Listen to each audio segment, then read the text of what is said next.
Hello, this evening we are in East Longmeadow, Massachusetts, and we have a cemetery tour.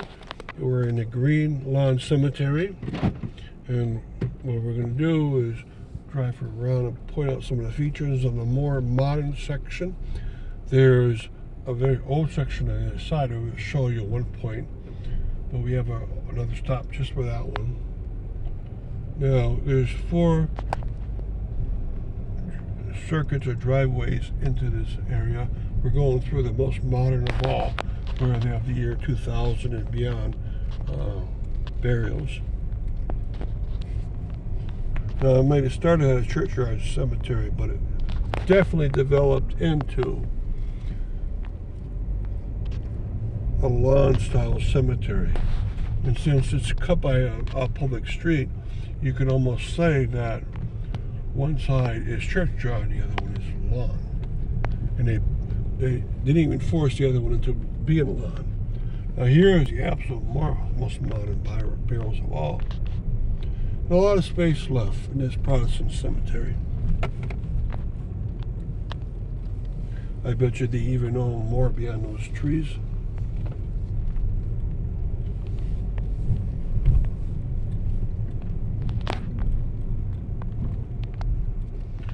And you can see there's modern headstones and flat headstones.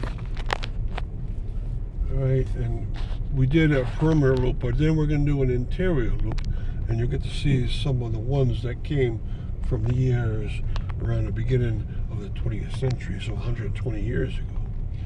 So these are very modern, 1950s, 60s, 70s, 80s. And we're going out this 4th most gate as you sweep towards the right hand side. And now we're going to do a loop inside where it's much more modern, much older compared to that section. So for instance, the one right near the gate here says 1901 for its first burial, and that's when this section pretty much opened up. Right, so it was in 1907.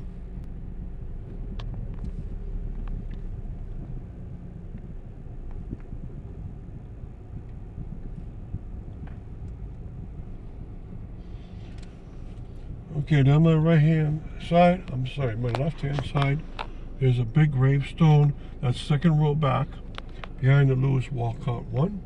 And it says James H. Rankin, 1860 to 1927. His wife Louisa M.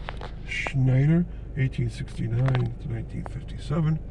In 1932, 5 years after his death, they erected that large wall out of brownstone and the 4 gates with two big columns, the rest with wrought iron. And it was all in the name of James Rankin, who was memorialized by those gates. His name's on the pedestrian gate at the top, and the year is on that leftmost one. And as we go back, we go to 1930s, 40s, 50s.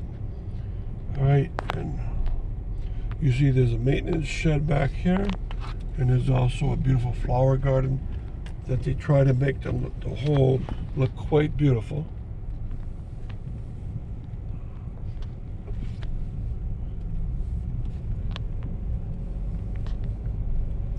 Okay, and down the last roadway of all,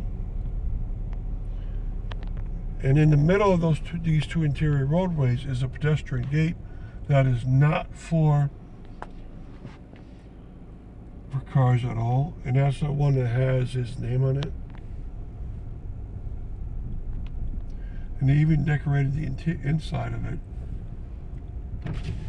with his name. So whether you're on the outside or inside, both of them say James Rankin on it, which is a very nice touch.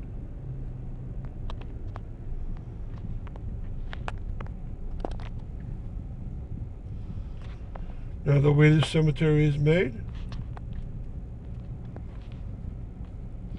when you look across here, you notice that it looks like another cemetery, but it's still the Green Lawn Cemetery. All right. After East Longmeadow became a town in 1894, they got under association from Longmeadow the rights to work all 3 of the private cemeteries and this was one of those under association. And one of them went to public hands, but 3 remain in association hands.